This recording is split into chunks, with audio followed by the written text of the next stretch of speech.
In the Car with Sally. Nah, jadi hari ini di Podcastel aku ajak salah satu teman aku dan dia udah ada di samping, yaitu Farah. Hai Farah. Hai Sally. Gimana kabarnya Farah? Alhamdulillah baik. Sally gimana kabarnya? Alhamdulillah baik juga. Makasih nih Far udah mau datang di Podcastel kali ini. Iya, sama-sama, seneng banget deh kali ini bisa ngobrol-ngobrol sama Sally di Podcastel. Iya, sama-sama. Akhir-akhir ini Farah sibuk ngapain? Biasa sibuk kuliah, tugas, terus juga sekarang kan lagi UAS nih, jadi ya waktunya banyak dihabisin ke kuliah sih. Iya, sama aku juga. Aku kayak kuliah tugas kayak gitu sih. Cuman kayak buat nyemangatin diri sendiri aja aku sambil nonton drakor. Oh iya, sama aku drakor juga. Farah nonton drakor apa nih sekarang? Kisahnya tentang kerajaan gitu sih, sejarah. Sally lagi nonton apa nih? Aku sih lagi nonton drama yang ceritanya tentang kehidupan sehari-hari aja, karena aku kurang suka yang tentang kerajaan atau sejarah Korea kayak gitu. Iya. BTW nih Far, makasih juga udah bawain minuman. Iya, sama-sama, biar makin asik nih ngobrolnya, jadi aku bawain kopi deh buat Sally. Iya sih, siap. Jadi aku pengen ngajak Farah ngobrol di podcast hari ini tuh tentang psikologi komunikasi. Menurut Farah aja nih, psikologi komunikasi itu apa sih? Yang aku tahu sih, psikologi komunikasi itu ilmu yang mempelajari usaha untuk memprediksi, menguraikan dan juga mengendalikan peristiwa mental dan behavioral dalam komunikasi. Nah, sederhananya sih psikologi komunikasi itu sebuah proses memahami lawan bicara ya atau komunikan, tetapi tidak meninggalkan aspek kejiwaannya. Berarti dari psikologi komunikasi itu kita bisa tahu dong ya kalau misalnya ada nih orang yang di sekeliling kita itu bohong kah sama kita, atau ada yang suka sama kita, atau mungkin ada yang mau nikung pacar aku nih misalnya, kayak gitu. Nah, itu salah satu contohnya tuh. Tapi kamu pernah nggak sih kayak dibohongin sama teman sendiri gitu? Kalau itu pasti pernah deh menurut aku, karena setiap pertemanan itu pasti ada kebohongan. Tapi kalau di aku kebohongan kecil itu nggak terlalu aku anggap, nggak dimasukin ke hati gitu. Kalau bohongnya besar gimana tuh? Dimasukin ke dalam hati tuh? Kalau bohongnya besar, kayaknya enggak juga deh ya, karena kan kita udah dewasa juga nih, udah hampir 20 tahun kan, jadi dilupain aja kayak gitu. Cuman aku suka ingat, ini orangnya yang suka bohong, ini yang suka bohong kayak gitu sih. Kayak siapa tuh contohnya, Sel? Aduh, aku kasih tahu nggak ya? Nanti aja di luar podcastel. Oke. Jadi kita kembali lagi ke topik awal nih, udah melenceng banget.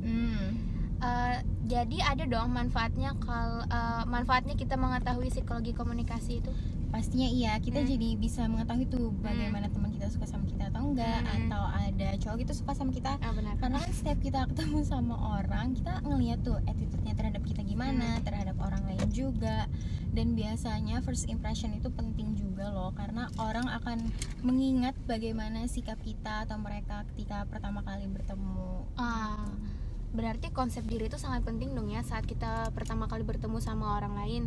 Mengingat yang kayak kamu bilang tadi, first impression itu penting banget tuh. Iya, penting banget, malah karena dalam berkomunikasi kesadaran diri ini sangat penting. Mengingat seringkali kegagalan atau hambatan dalam berhubungan dengan orang lain itu terkadang dipengaruhi oleh ketidakmampuan kita menyadari siapa sih diri kita ini sesungguhnya. Begitu. Jadi konsep diri itu sebenarnya bukan bawaan dari lahir, tapi lebih kayak kita dapatkan melalui kayak misalnya proses pembelajaran kah, atau pengorganisasian diri sendiri kah.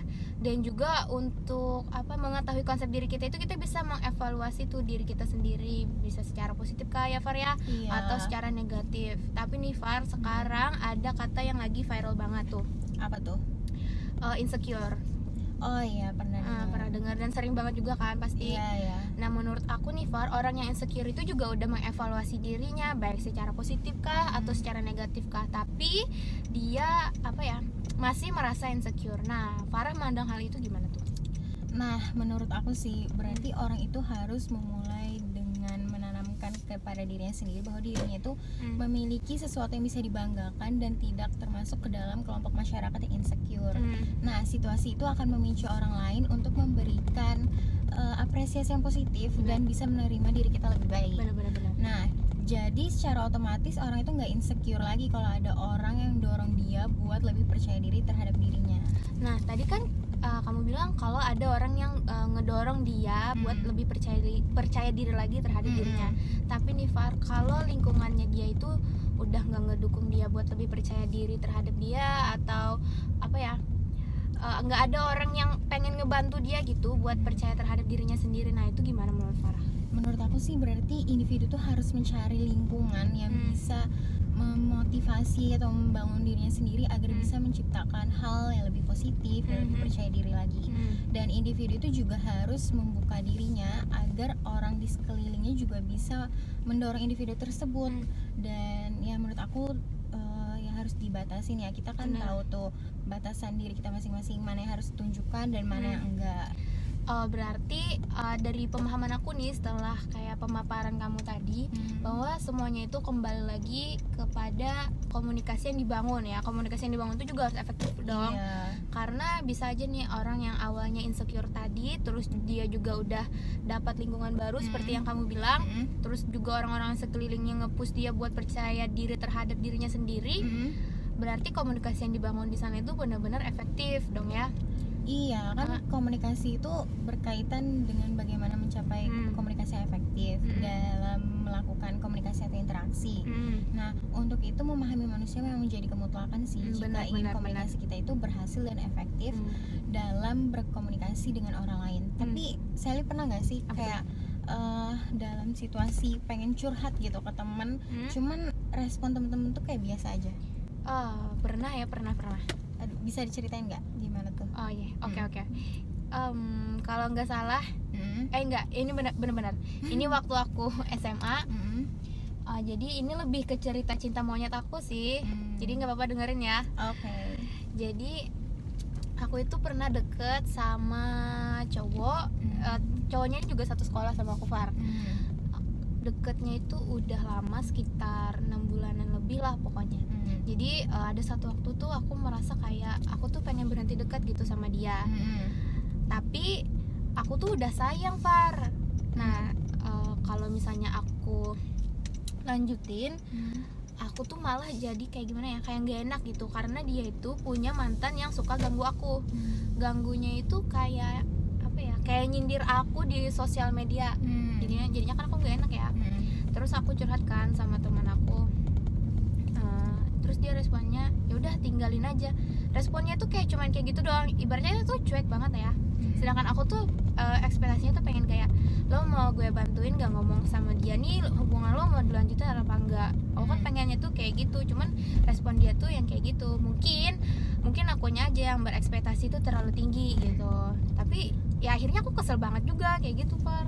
Ya ampun, aku iba sih dengernya. Pantesan ya kamu gak move on nih sampai sekarang. Iya. Tapi kamu curhatnya waktu itu ke temen deket banget atau gimana?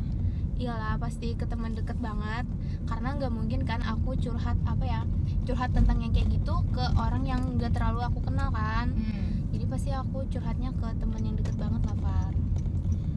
Oh, artinya di situ kamu harus ngelihat nih temen curhat kamu tuh situasi hatinya tuh dalam keadaan baik atau buruk. Misalkan nih situasi hatinya tuh dalam keadaan sedih, ya mungkin aja nanti responnya bakalan kayak biasa aja gitu, kurang berempati.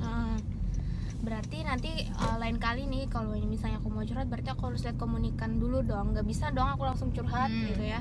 Iya, anggap aja kayak gini, aku pengen curhat ke kamu waktu kamu tuh lagi banyak tugas kuliah. Kamu tanggepin gak sih?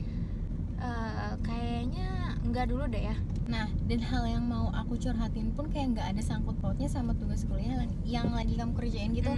Nah, pasti kamu males kan nanggepinnya? Bener, males deh kayaknya. Nah, dan pastinya nanti respon kamu tuh bakalan kayak sesederhana mungkin, karena kamu tuh temen deket aku, ada perasaan pengen ngerespon, cuman di sisi lain kamu masih mikirin tuh tugas kuliah yang belum kamu selesain.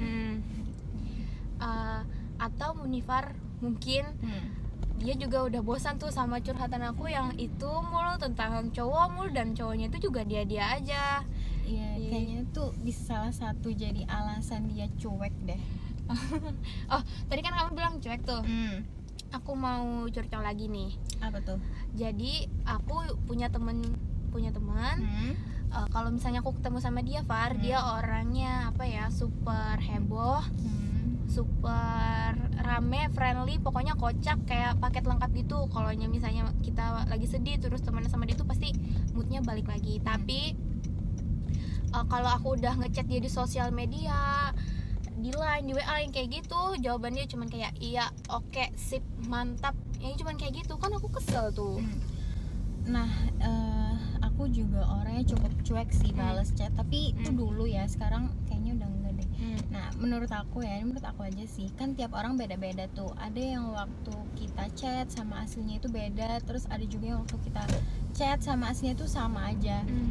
Jadi ya menurut aku chat sama ketemu atau bicara secara langsung itu kan beda ya, beda secara intonasi. Kita nggak tahu tuh intonasi chat itu gimana, terus juga kita nggak tahu ekspresi dia secara langsung. Jadi ya menurut aku wajar aja sih kalau chat sama aslinya itu beda. Aku setuju sama pendapat kamu tadi, tapi ini aku mau nanya nih, tadi kan kamu bilang kalau kamu itu dulunya orang yang cuek kan ya Far. Pernah nggak sih kamu tersinggung dulu itu kalau misalnya ada orang yang bilang kamu itu cuek? Enggak sih, Karena menurut aku ya, orang yang cuek itu lebih ke arah yang negatif Far. kenapa tuh? Kenapa negatif? Karena orang yang cuek itu kan terkesan kayak nggak memperdulikan lingkungan sekitarnya. Bisa aja nih lingkungan sekitarnya itu butuh perhatian dia kah, butuh apa ya, tanggapan dia kah, butuh kasih sayang dia kah. Tapi kan namanya dia juga orang yang cuek, jadi pasti dia nggak peduli dengan hal kayak gitu. Nah itu gimana tuh? Ya kan tadi tuh tiap orang beda-beda. Ada yang di luarnya cuek, tapi aslinya kalau kamu udah kenal dia secara langsung dan kamu udah kenal lama, biasanya pasti dia tuh lebih Banyak baik, sih, banyak temen lebih aku kayak gitu. ramah dan perhatian juga tuh Benar. biasanya. Tapi emang ada sih orang yang cuek luar dalam gitu. Ya mungkin karena dia nggak mau ambil pusing dan ribet aja kali ya. Aku harus minum ya. Iya silakan. Enak Tahu nggak, nih, Sal? enak. Thank you. Ya menurut aku nih ada juga faktor lain yang bisa bikin dia itu cuek. Anggap aja kayak faktor lingkungannya dia. Bisa aja nih dia orang yang heboh, orang yang pokoknya rame lah intinya, nggak pendiam, tapi dia itu bergabung di lingkungan dimana orang-orang sekitarnya itu juga pendiam tuh Far. Jadi dari situ juga dia udah terbiasa buat nyuekin orang lain, buat diemin orang lain, ya karena faktor lingkungannya dia tadi. Iya, aku baru connect kalau faktor lingkungan itu juga mempengaruhi sikap orang itu terhadap orang lain. Ya, jadi kalau kita mau tahu sifat atau sikap orang itu secara langsung, ya kita ketemuin dia atau ya kenal dia secara langsung. Benar ya nggak sih, sih? ya Jangan benar. kita mengenali orang itu melalui perkataan orang lain yang aku belum setuju. tentu benar. Jadi kita bisa ngeliat juga tuh gimana orang tersebut secara psikologisnya. Selain itu kita juga tahu cara komunikasi yang nyaman untuk dijalani sama orang tersebut, sehingga menimbulkan lingkungan yang baik dan juga pastinya akan ada komunikasi yang efektif. Nah benar banget. Jadi aku pokoknya setuju banget sama yang diucapkan Farah tadi. Jadi final word dari podcast hari ini tuh bahwa komunikasi yang dibangun itu harus efektif kan Farah ya? Iya.